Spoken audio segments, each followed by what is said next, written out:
Do you like sports? Do you like art? What about science? Giraffes? Giraffe scientists that paint rugby games? It's all available on Audible, the biggest audiobook site with the largest selection of audiobooks this side of the inner solar system. No need to use your boring old eyes anymore. The ears are the future, my friend. Why, you're using them right now. So check out Audible and get your listen on. Go to www.readlearnlivepodcast.com/audible to start your 30-day free trial today. Looking at these patterns of storytelling that essentially create identities and create communal identities, and trying to investigate if there is any way to jostle open any openings, apertures to see differently, or observe just how these collective storytelling projects have come into being, and if they're at all shiftable, and also for the ones that we hold dearest, are they actually punishing and not healing in certain ways?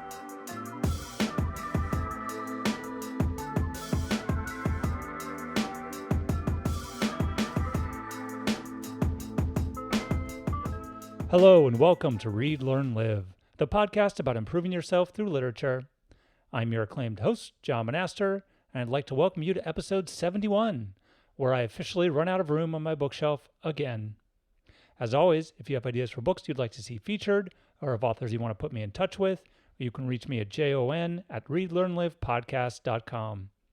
Today, I'm delighted to have the opportunity to speak with author Tom Haviv about his book, A Flag of No Nation. Tom Haviv is a writer, multimedia artist, and organizer based in Brooklyn and born in Israel. His debut poetry collection, A Flag of No Nation, was published by Jewish Currents Press in the fall of 2019. His first children's book, Woven, was published in the fall of 2018 by Ayin Press. He is also the founder of the Humps of Flag Project, an international performance project designed to create conversation about the future of Israel-Palestine, Sephardi Mizrahi culture, and Jewish-Muslim solidarity.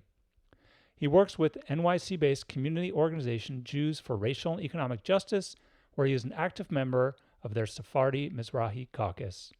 I hope you enjoy our conversation as much as I did.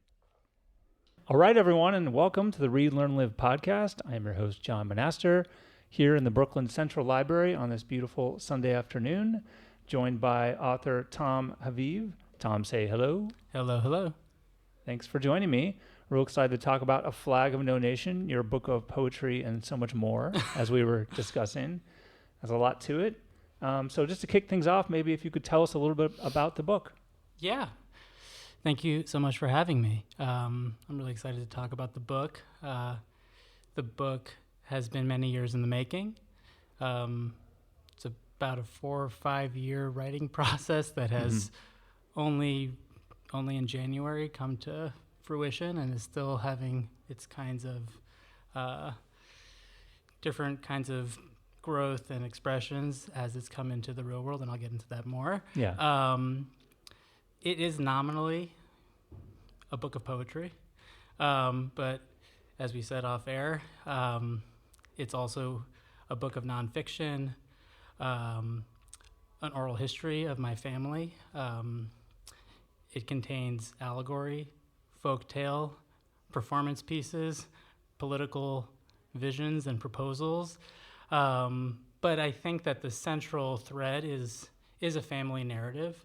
And specifically my dad's parents' journey from their origins in Istanbul and through and kind of wrestling with the fall of the Ottoman Empire and the emergence of Turkish nationalism and nation states in the Middle East, through the story of Israel-Palestine and kind of into the diaspora and in my kind of wrestling with their history. So there's kind of a multi-generational narrative that's pulling through the whole book of poetry, and sort of surrounding it, and what it is specifically an oral history that I conducted with my grandmother over the past 4 or 5 years, which we can go into more down the line, and also my own kinds of extrapolations and embellishments and research-driven writing that's deepening some of the stories she told me about her experience growing up in Turkey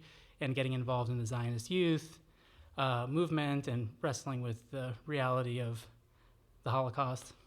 And so surrounding that narrative, these other kind of poetic or more creative or more challenging or more imaginative elements are pushing and kind of buttressing that central thrust. Right. I mean, it's a deeply personal book, right? And you're using all these other elements to kind of construct and tell this deeply personal narrative about your family and their movements and what they fought for and what happened. So knowing all of that, this is just so deeply intense and personal, but you've also got all these other elements of style and form that you're playing with. Why did you decide like now is the right time to like take that history that have been building up and then take these kind of narrative constructs that you found interesting and combine them into this book? The real genesis of this project was in 2014 when I first got kind of organized into political work around the occupation of the West Bank and the war in Gaza, which is there was this I don't know if listeners recall, but there was a prolonged and intense siege called Operation Protective Edge. It was the most visible display of some of the violence of the occupation that a lot of Jews in the diaspora and other people had seen. And it drew a lot of people out of their comfort zone and kind of their personal waiting game for the story of Israel-Palestine to become more copacetic, more towards that kind of narrative of peacemaking, and that seemed sort of inevitable for in my youth and I think in my parents' narrative of the story. And so what happened in that summer was the emergence of a new kind of sense of urgency and sense of implicatedness that a lot of American Jews had, and I got organized into a movement that was called If Not Now, which was designed to engage with American Jews and engage with the American Jewish public to raise awareness about what is happening in Palestine and to try to encourage American Jewish institutions to shift their support for the occupation. Anyhow, so I got involved in this space, and it was the first time that I had been able to kind of link my personal experience as someone being born in Israel, having been born in Israel, and someone having been connected to the story of Israel through my entire life. And that pressure kind of brought into focus some of my lingering creative interests. And sounds like what you're saying is that you, as a creator, as a writer, as a poet, you felt like this was the first time where you could really take your the political viewpoints that you believed in and connect that with your ability to create art, to make something new. Yeah, and I think specifically first of all, it was a way of bringing myself, my Jewish self, into my political self. And it was also a way of connecting a specific creative project that I had kind of put on the back burner or didn't even touch as a possible political or possible creative project my whole life, which was this, the project of designing a flag. So around this time when I got involved with the organizing, I had a friend who was very excited about this idea that I had of a flag that would encompass or represent a possible binational or one state solution for Israel-Palestine. And the idea for the flag is pretty simple. It's a flag with a Khamsa at the center, and this Khamsa flag is on the cover of my book, excerpted. And the idea, simply, for people who don't know what the Khamsa is it's a shared Jewish and Muslim symbol, and it's a talisman that protects people who wear it from evil, from the evil eye. And it's a symbol that was super important for my family as Sephardic Jews and as Jews who came from the Middle East. And it was kind of a clue in my experience of engaging with Sephardic Jews, other Jews, and Palestinians and people from the Middle East, that there is this kind of shared vocabulary that needed to be unpacked, and that was maybe a pathway into another way of conceiving of community and conceiving of possibility. Yeah, and you had all these ideas about combining things and creating a new work from there. You created the flag. So what was the actual process like of going from that to like, we're holding the book now? Because I remember earlier on another day, you had kind of briefly told me the like trials and tribulations of how difficult it was. And so I'm just curious why that was. Why was it difficult for people to see and understand what you had done? The first thing that I encountered as a difficulty for me was that I had this kind of utopian artistic or political project, which was the designing of this syncretic flag that combines Jewish and Muslim history and maybe Jewish and Palestinian history. And I didn't exactly know why I felt so compelled and felt so sure that this was a kind of clear expression of solidarity and expression of some sort of shared narrative. I knew instinctively that it was coming from my Sephardic history, and I can expand on what that even means. Yeah, please. For listeners who don't know, Sephardic Jews are Jews who identify themselves as having descended from the Spanish and Portuguese Inquisition, and they're Jews who went across the Middle East and North Africa and also Europe, and they're also Jews like myself who have Arabic last names, who integrated into Muslim culture and a range of other linguistic cultures and linguistic communities, rather, as with my family, and we'll get into that later. Yeah. I immediately kind of returned to my family, and I wanted to start investigating where this impulse came from and what the symbol was really, why the symbol was reaching out to me. And so I began around that time, maybe a little bit before, with I think greater and greater urgency, interviewing my grandmother. And so that became this sort of lifeline in terms of my creative evolution and my political journey of just asking, kind of bringing all of my, all the gaps in knowledge about my own history, and to try to track and kind of give credence to this intuitive impulse to create a new symbol and to expand the language of possibility in Israel-Palestine. Yeah. And then, on top of all of that, as you're thinking through your connection with your grandmother and the letters that have been written and all the other stories you brought in, you made a big decision to include photos. And many books of this type do have photos. Some books don't have photos, but you gave them their own kind of like 2-page. This is a big moment. Like, we're going to stop you from the reading and force you to look. As opposed to just making them like a little small part of the page or something like that. So, just curious why you made that choice, how you went through and picked out relevant photos, what part of the process that entailed. Well, I think it kind of goes back to the question of why I wrote the book, and I told a little bit about this kind of like pressurized context where people were getting politicized and reconnecting with Israel in a way that wasn't sort of rote or kind of avoiding some of the thornier aspects of that story. I think the other element of writing the book was I hadn't seen other pieces of literature or culture or art making in the American or in the English language context that had given a context to the kinds of thoughts I was having. And so most of the photographs in the book, about half of them are archival images of my family, mostly when in the 30s and 40s and 50s, which was sort of it's this pivot point between them becoming newly fashioned Turkish citizens and also gaining some political consciousness as of being Jews and being part of and continuous with the horrors of what was happening in World War II.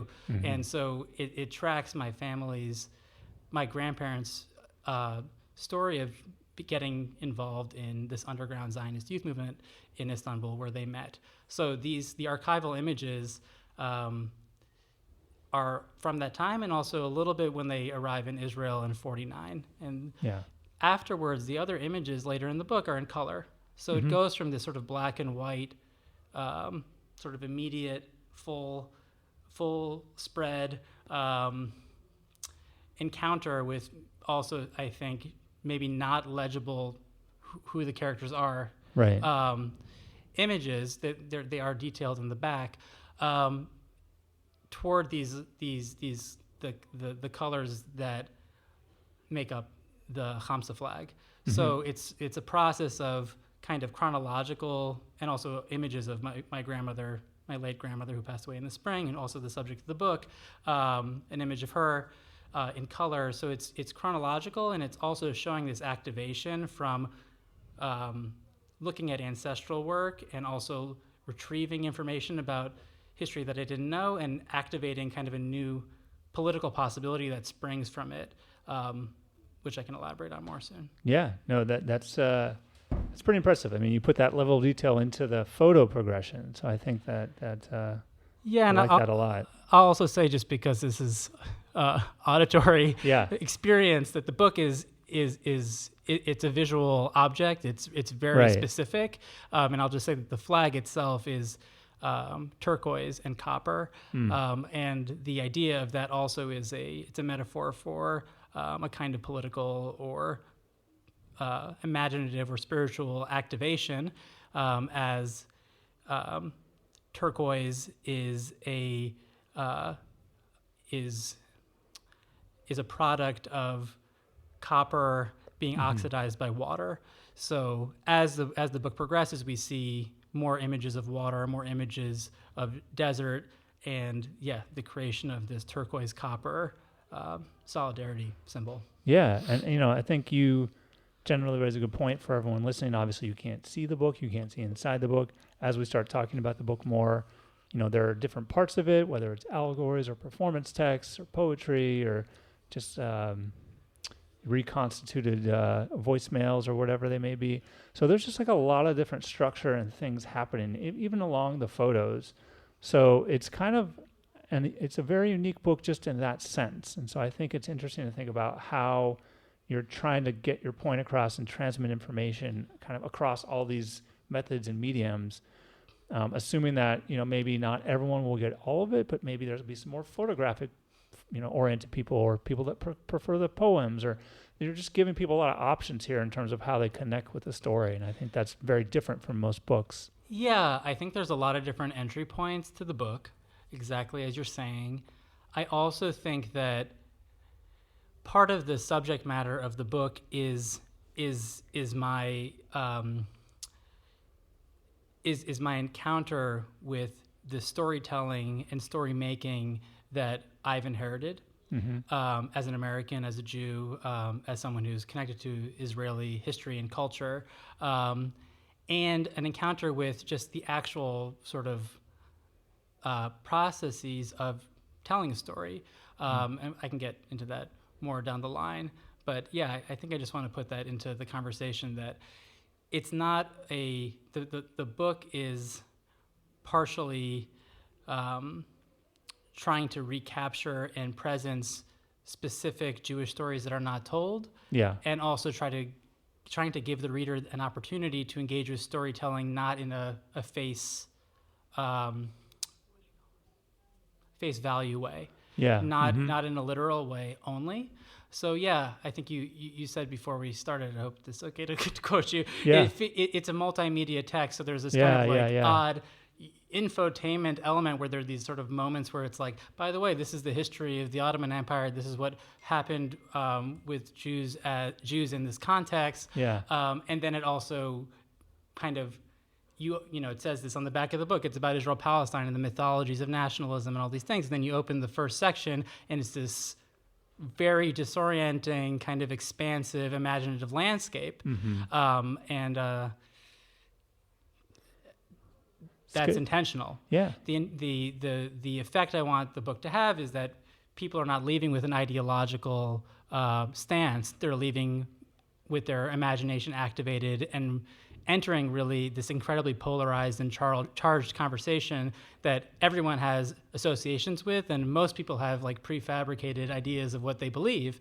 So if you open a book about Jewish history, the Holocaust, Sephardic Jews, Israel, Palestine, all these things which are incredibly trauma-laden and overdetermined or even like foregone conclusions. Sure. For many people, I wanted them to open it and enter a fable, enter folktale, enter this landscape that is not familiar. In the effort that when they get through, and the second section is verbatim oral history of my grandmother speaking of her childhood in Istanbul through her experience in the Israeli state, that they've already entered it from a kind of like alien terrain. Yeah. And that is the effort there is to refresh and also to disorient.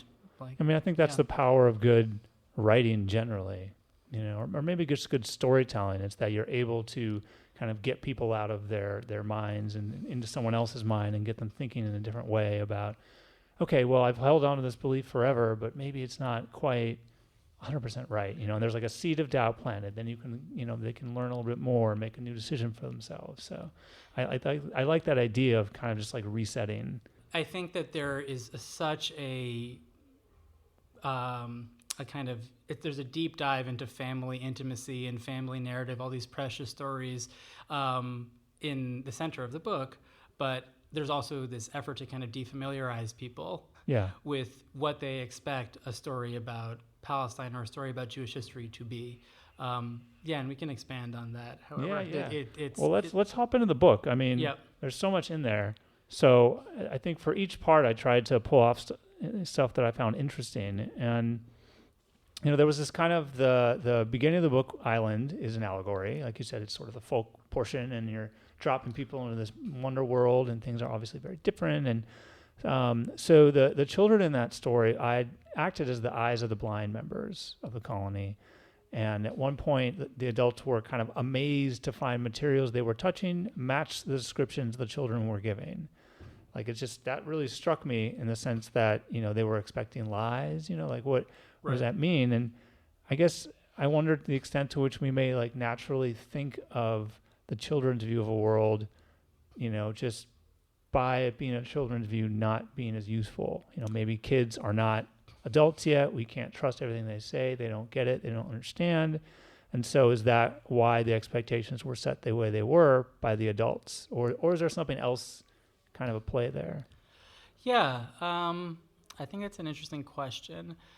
Just a little more background about what's happening in the book at this moment, if that's okay. Go. The book begins more or less with the creation myth, and the creation myth begins pretty much with a fully white page. Mm-hmm. And on this white page, we start to learn, it starts to gather more text from the bottom up as sort of more information about what's happening gets revealed. And what's happening in this scene is there are these people in boats who are lost in a white expanse. And I think this also connects to the imagistic element of the book. Mm-hmm. It's talking about them being lost in a white ocean. There are all these black specks of humans on this white expanse. So it's talking about textuality, about the black and whiteness of literature. Mm-hmm. And they can't find a place to land. They're clearly coming from somewhere, some sort of like archetypal diasporic refugee experience. Yeah. And there's nowhere to go. So there's a character in the book who, for whatever inexplicable reason, decides to blind himself, and he takes one eye at a time and throws each eye into this white expanse of the ocean and also the white expanse of the page. Mm-hmm. And what happens is when each of these eyes falls into the ocean, an island emerges. So I think what's implicit in this scene, where in the end all the adults have kind of thrown out all their eyes, they needed a place to land, and that they were willing to do something so violent and kind of absurd. They sacrificed. Yeah, there's a sacrifice, and it's a kind of inexplicable gesture to create this archipelago that they land on and colonize. And what also happens, which you're referring to, is that the children are not really obligated to do so, and as it says in the book, they're too afraid actually to inflict this violence on themselves. So what happens when they arrive on this island that is kind of dynamically and kind of unnaturally developing at this high rate. The trees are growing before people's eyes, et cetera, et cetera. There's this kind of Edenic quality that they create this sort of landing place that the children are required kind of to describe to their parents what their parents created. And their parents are not able, literally, to see the world that they created through their own self-sacrifice. I don't think that the story is trying to be not compassionate towards the children or the blind adults. I think it's trying to depict a visceral and inexplicable bond intergenerationally between these blind parents and the children who are cultivating and reporting back to the parents what they've created. So it's more a story about the transmission of history and I think there's a Jewish element to this, and I also think a universal element to this, where there's a different, depending on what has happened to your family and your parents and where you come from, you might feel a different level of urgency to relay their history into the future. Yeah. And you might feel a different level of urgency to relay your primary experience in your generation to people who are now blind to what's occurring. So it's this, I talk about in the book, that the blind parents sort of implicitly create this covenant with their children that they need to describe the land. Otherwise, the parents are not going to know what to do and how to build and how to relate to this new landscape. It's interesting. I feel like that then you can draw kind of a connection between that and today in many ways, where kind of at least my sense of society is that, a lot of times the elderly are relying upon their children in some form or fashion for information or understanding or helping them perceive the world or something like that. So it seems like those relationships have continued, that bonding is still important. Yeah, and I think that's true. And I also think that what I wanted to, it's hard, especially to talk about this first section, because it's so intentionally attempting to craft a dream world where even I am still figuring out what has happened in this space. It's extremely wrought and like complex. It's like a concrete poem, meaning it's visual on the page. It has lyric poetry, it has fable, it changes modes. But I wanted the violence and this kind of almost the trauma bond that maybe we're even talking about first, second, third generation relationships to survivors and to people who come from refugee situations, that there's something in the telling and in the necessity to tell and the necessity to carry on and to relay information from the past. In both ways, that's violent and that it has to do with trauma.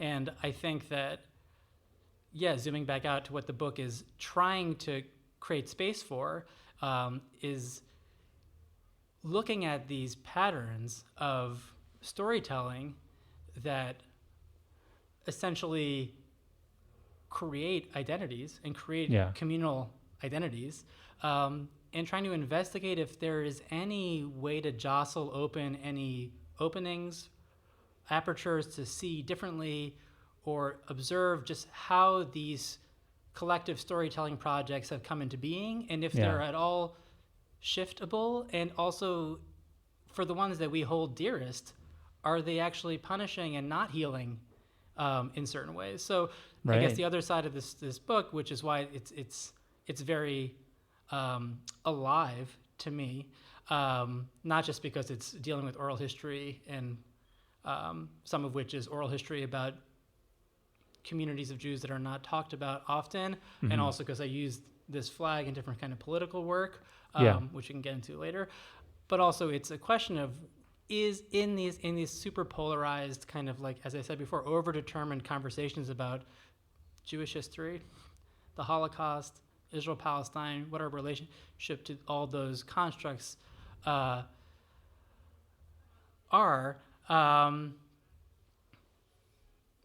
it's asking a question about whether storytelling and changing that storytelling can also create more possibilities for healing. Yeah. I mean, hopefully answering. I think that if we can make that happen. Mm-hmm. So the next part is losslessness, and there's a lot of history in losslessness. So, we checked in on kind of the real personal connection you had to a big chunk of this. And so I was just curious about how you feel about everything that happened and how, I'm assuming you were uncovering some of this and learning more about this as you were putting all this together.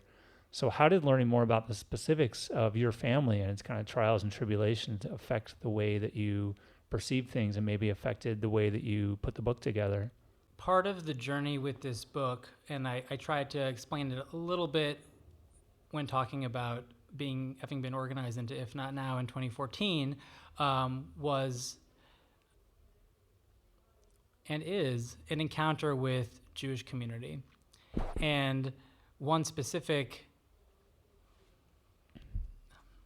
way that I've encountered Jewish community is through this work, this political work, and it also through this oral history that I began conducting with my grandmother. My impulse to create the flag and my impulse to begin writing the book, also in the fall of 2014, as soon as I started designing the first iterations of the flag, was, again, to uncover pieces of me that were missing, and also pieces of my family history that my father didn't even know. And there are pieces of and also uncovering pieces of my family history that my grandparents didn't know, and my grandparents had also lost. And kind of just tracking this kind of, for me, was a mystery. Why was this lost to begin with? Yeah. And it's extremely personal, this part. And the reason I said it connects to communities because I found by doing more of this work that there were a lot of other people who were having this experience of encountering their Sephardic or their Mizrahi, which means in Hebrew Eastern, and it's kind of reclaimed term, heritage. And so in my personal experience, I had this very odd realization in my early 20s that my last name wasn't just a Hebrew last name. It was also an Arabic last name, and that it had also, in the living memory of my grandfather, had been his last name. And so there's this story of why is the Arabness or the Middle Easternness of Jews, why was that lost? Why was that kind of the emphasis or value shifted from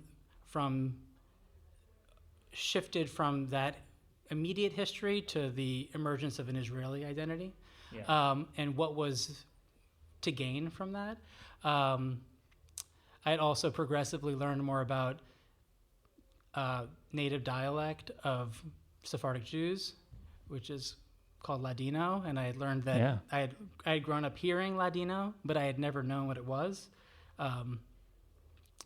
And just tracing that, I think, made it feel more and more urgent to uncover more of this landscape, kind of in the same way that this creation myth in the beginning is uncovering this imaginative landscape. The more I spoke to my grandmother and also my father, in kind of understanding the history, the more I learned about what had been lost. So if you go even further back, I also began to notice that my grandparents didn't even have, they had a relationship to Sephardic culture, but they didn't have a relationship to Jewish ritual and practice, which I found very interesting and strange. And also zooming way back out again, and this is just such a complicated narrative, I just made this kind of simple observation that on my dad's side of the family, the past 4 generations had different mother tongues. I speak English. My father's first language is Hebrew. My grandmother spoke Turkish and also French, and her mother spoke Ladino, which is the Spanish dialect of Jews from in the Sephardic diaspora. So what does it mean to have the heritage of Jews who had been constantly changing their identities across each diaspora?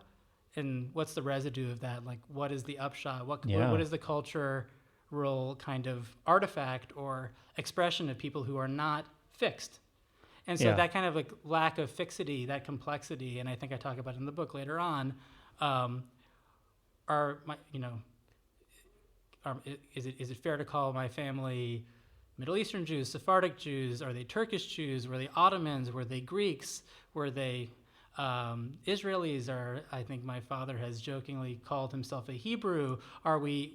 How do we relate to this history? It felt very different from this sort of hemmed-in notion that you're either in the diaspora, right, or you were an Israeli, and that investigation that kind of started to again create an aperture into some other window into identity formation and storytelling, and also into some of the mechanics of how identity is created through language, and language is kind of like an index of what a people and what a community has been through.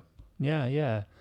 That's a really interesting way to think about your history, going back as all the languages that have been spoken in your family, how difficult it must be to then put yourself within, to align yourself maybe with any certain group and to feel like you're sort of a different, more nebulous construction.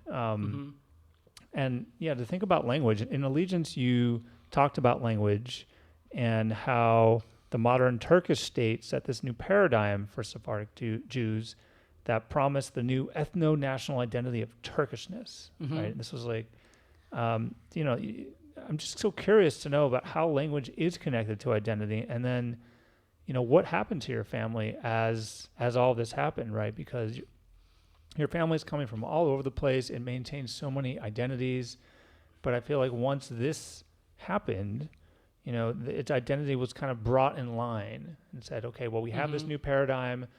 You're now all in it, go. And how did that change things, and how did the change in language affect that? Yeah, it's a really interesting question. And it's also has some specific and also somewhat obscure answers. Okay, and I'm ready. I think it's just important to note that part of this, the landscape of the book is kind of this accordion style multi-genre experience where you're going first from this sort of abstracted story of people creating a world to very, very granularly specific and also impressionistic memories of a specific person, this woman, my grandmother. Yeah. Not all of it is trackable, and not all of it has a specific narrative trajectory. It's more or less this, in my opinion, very poetic and beautiful storytelling, but it's the storytelling of an older woman who also just has a tendency to kind of wax philosophically, poetically, and there's a kind of a nonlinear informality to oral history work. Yeah. So all this to say that in the Allegiance section, where I talk more specifically about the experience of my family during the emergence of the Turkish state, is that it is specific, but it tries to point to more universal elements and universal experiences. The question is, what happened to my family after the Ottoman Empire fell? There's this kind of mythology that I inherited from my family, and that I think is sometimes sort of broadly, maybe erroneously, maybe in a flattened kind of way construed, that Jews who lived under the Ottoman Empire, which at different points expanded across North Africa, through the Middle East, had more relative freedom and less conflict with their non-Jewish neighbors than their cousins or peers in Europe. There are obviously different experiences for different communities, but overall this is true. Yeah. So there is this kind of, there was this sort of golden era of Jews feeling safe among Muslim neighbors, which felt, I think, as a young person, before I became more politically aware, felt like a clue. that something else is possible, especially when I was encountering in synagogue, more fire and brimstone narratives about terrorists or about how they, which is a pronoun that comes up a lot, the other hate us so much, and how there isn't really a shared narrative. I always knew that there was something in this Ottoman context where things were not so black and white. Mm-hmm. And it was communicated through my grandmother as well, and some of the stories kind of going to school with Catholics and Muslims and sharing experiences there kind of illuminated that. That narrative starts to get shakier, although there is residual kind of, and this is complex across every single nation state that formed in the post-Ottoman terrain, but specifically in the Turkish context, after the Ottoman Empire falls and Mustafa Kemal Atatürk becomes this sort of mythological kind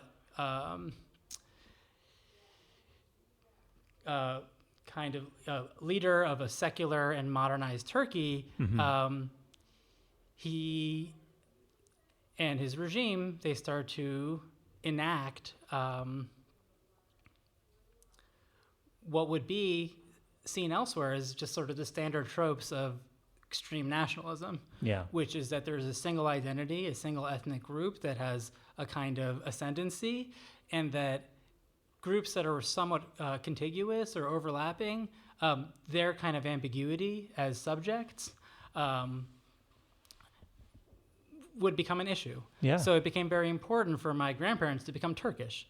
And I think just to not get, there's a lot of kind of complexity here, like some of my family is Greek, some of my family is Turkish, some similar family might have been Egyptian.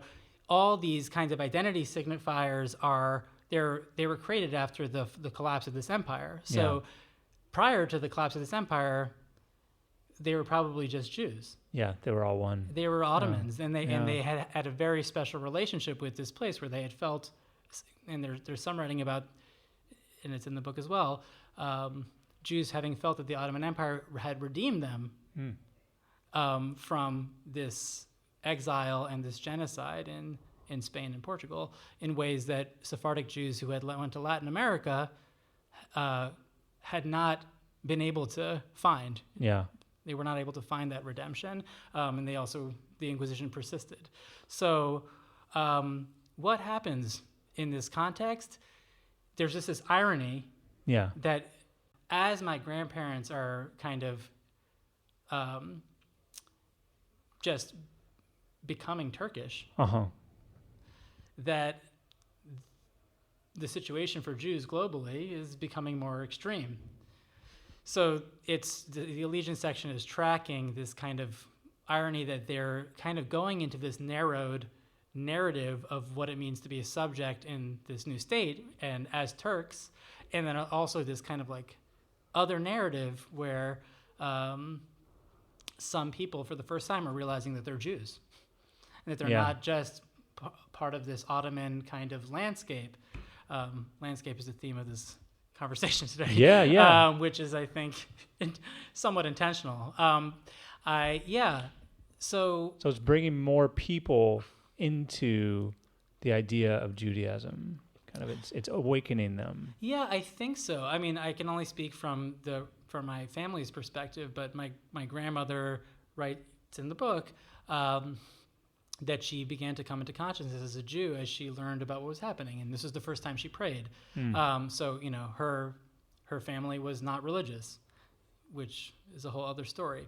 So why is this in the book? I think there's some kind of like informative element that I think is essential to kind of getting back into, again, the mechanics of storytelling, the mechanics of collective history. How did it happen? Why did people change names, change languages, change allegiances to different kinds of nations? But also this kind of reminder that what happened in Israel is not a discrete phenomenon. That Israeli nationalism was a function of the emergence of nationalism across the Middle East. So there was this parallel story, not just in Israel and Turkey, but especially between the two, of militarized, essentialized narrative of what it meant to be part of these emergent states, And I found that really interesting because my grandparents, who were relatively progressive Israelis, also had a very rosy kind of recollection or relationship with Istanbul and Ataturk, and they saw Israel as a reflection, the Israel they wanted, this kind of like secular kind of Middle Eastern state, to be somewhat parallel to their experience in the kind of mythology of interesting. Turkish, So it's the like Turkish Republic. something like running alongside, but maybe not necessarily that they can actually get to somehow. Yeah, exactly. And that kind of, I think that gets into the question of this broader conversation, or why are Sephardic stories not historically were strategically excluded from the Israeli narrative. Yeah. Because there was a need, and still is a need, and this is of course complex, to create an us versus them. Mm-hmm. And a lot of, when I grew up saying and hearing that the them is Arabs. Mm-hmm. And the irony is that many Jews could be construed as Arabs. Yeah. Their parents spoke Arabic. Their family were in Arabic-speaking countries for thousands of years. Yeah. So that kind of violence, it's a linguistic violence, Sure. felt like, it's an irony, this unspoken kind of failure, that something about the secular vision of Israel and its parallel in Turkey, it's not intersecting. There was something that couldn't be told in the Israeli narrative, but it was, there were still echoes. mattered. There were echoes across the Middle East, but the erasure, the omission of this identity, which was Middle Eastern Jewish identity, whether Arab or Turkish or Persian or, other communities, it was strategically omitted to create a polarized and simplified story so people can step into it and enter this kind of vector, this pressurized narrative, which, and I say this with compassion and no judgment, which is my father's generation, was immediately kind of forced to, back to the conversation about island and that creation myth and the covenant or the bond of transmitting history. It wasn't their job anymore. They had to become Israelis, and they had to become Israelis quickly because they were, some of them were in war, had to go to war. Right. And so that's the construction of myth and identity. And is used sometimes for those purposes. And is used sometimes for those purposes. That's interesting. Exactly, yes. So, okay. And so on top of that, then I think this leads in perfectly to my last couple of questions, which is around flags. Because you created this flag, you have a flag of no nation is a portion of the book. And so, you describe it as a performance text, and you're actually suggesting things that can be done. Take a flag, lower it here, meet over there, read certain things. So it's sort of like you're commanding people to some degree. So I was curious to which you felt like those were actions you hope people would take, like people would, read this book and then have ideas like, okay, I can go out there and do things and really push forward these ideas to try and, bring some harmony to the situation.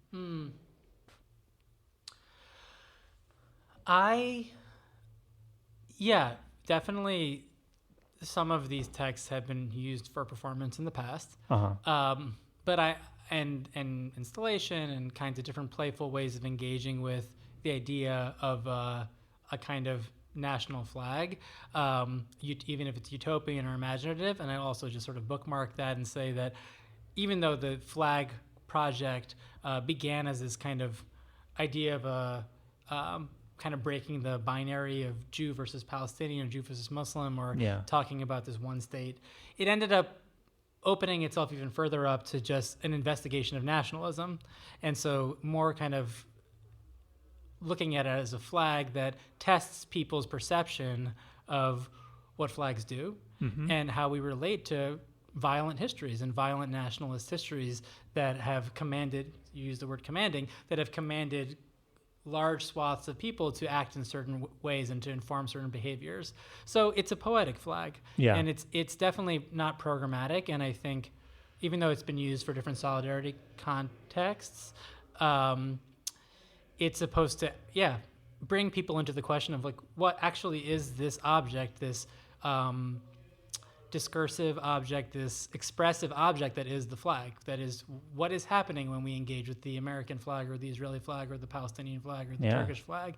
What happens to our experience as readers, and how do we relate? And it goes back again to this idea of community formation, history formation. How do we patriotism, all these things that start to trigger once we deal with flags. Totally, and I think the word trigger is right. And I think it's an ongoing project, but partially in going back to the question of if you expose the mechanics of storytelling and the mechanics that create all these sort of subject positions that I've talked about, Jewish, Israeli, Palestinian, Mizrahi Jew, Ashkenazi Jew, whatever, European, non-European. What happens when you look at an object that's supposed to reinforce those atomized or separated or conflicted identities and community structures? What if you kind of play with that and try to see if those can shift? So that's why immediately I thought of the Khamsa as this kind of binary breaking symbol. Yeah. And I played with other symbols as well and done other kinds of work.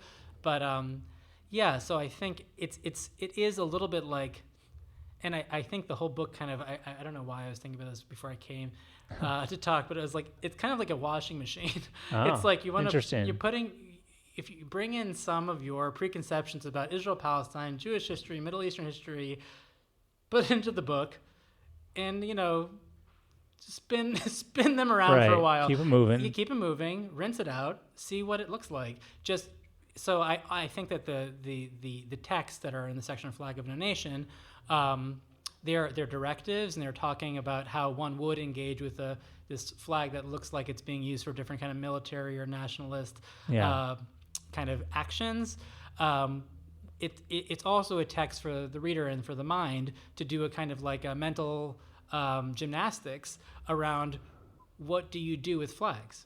And I think that there's a whole history and lineage and tradition around artists messing with flags. Yeah. And I think they're referenced in the book. For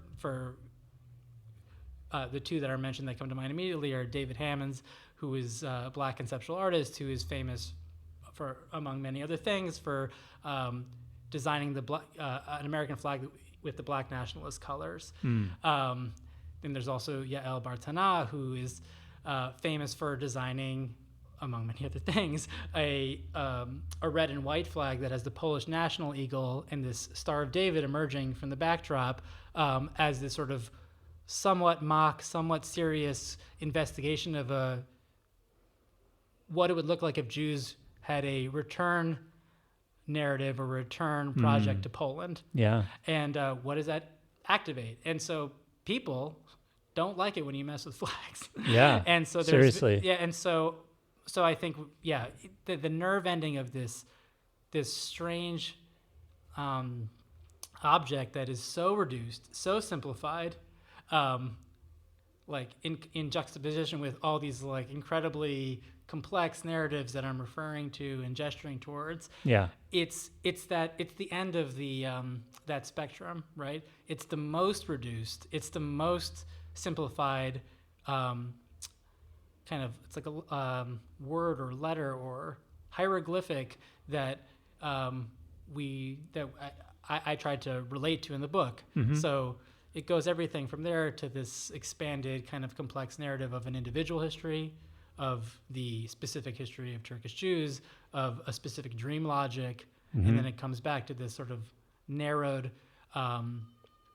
object. Yeah. And I'll just say one last thing about that I'm interested in ways in which that narrowing of identity can reproduce systems of violence, and also can help us bypass situations by kind of simplifying our story or creating a kind of simplified self-expression or a new self-expression that can help us escape. So Can be used for like good or bad. it could be used for good or bad. It could be used to reproduce violence or Yeah. to free ourselves. Sometimes Yeah. when people are called by a certain identity, it could be incredibly, it can be a shutting down experience. Yeah. And sometimes if you're named like a true name, you're actually seen, it can create a different vector of possibility. So Yeah. I like the idea of flags being put into this dream logic as well, and seeing if in this washing machine of the book, Right. terrible metaphor, Where they can go. yeah, like where Yeah. can flags that don't look familiar Is there room for them? activate landscapes that we haven't seen? Yeah. Oh, that's a great point. All right. Before we get kicked out of the library here, I'm going to ask you some quick getting to know you questions, and we're going to wrap it up because that was a fascinating discussion. First off, what is your favorite food or drink? I think I'm gonna have to go with seltzer here. Seltzer. Listen, To man, go real a great many people agree with you. Oh yeah, Is this Very a common popular response? product. No, but just generally in the world. And then, where's your favorite place you've ever been? I don't know favorite, but the place that comes to mind, and it's kind of like a shout out in the book. In the end pages of the book, there's these beautiful, kind of lush green landscape. Again with landscape, that's taken at this meditation retreat and art retreat center in Vermont called the Art Monastery. That's run by dear friends, and a lot of this book was written there. Oh wow, cool. So that's a plug, but also it's sounds like a great space. Yeah, it's a beautiful place. Yeah. Cool. All right, last question. If you could wave a magic wand and change any one thing, what would it be and why? Well, I mean, avoiding the beauty pageant answers of like world peace and everything like that. I did think about this question, and the sentimental but true responses that I wish that I could bring this book to my grandparents. My grandmother was intimately involved with creating the book in a way that she's a co-creator of the book, and she passed away in the spring, months before it was published. And I would love to see and share with her art and her words, and bring it to my grandfather, who's also no longer here, and even further back to meet some of these ancestors who I tried to give life to and create a space for in this book. That makes sense. I'm sure they would have appreciated it, because there's clearly a lot of effort in here to really represent them, I think, in a faithful way. So again, the book is A Flag of No Nation. Tom Haviv, there's an allegory, there's poems, there's stories, oral histories, everything you can think of to build this amazing story. So check it out, and thanks, Tom, for being on. Thank you so much for having me. Thanks so much for listening to this episode of Read, Learn, Live. If you liked it, tell a friend and subscribe on iTunes and Google Play. If you hated it, tell a friend and subscribe on iTunes and Google Play. And so it goes.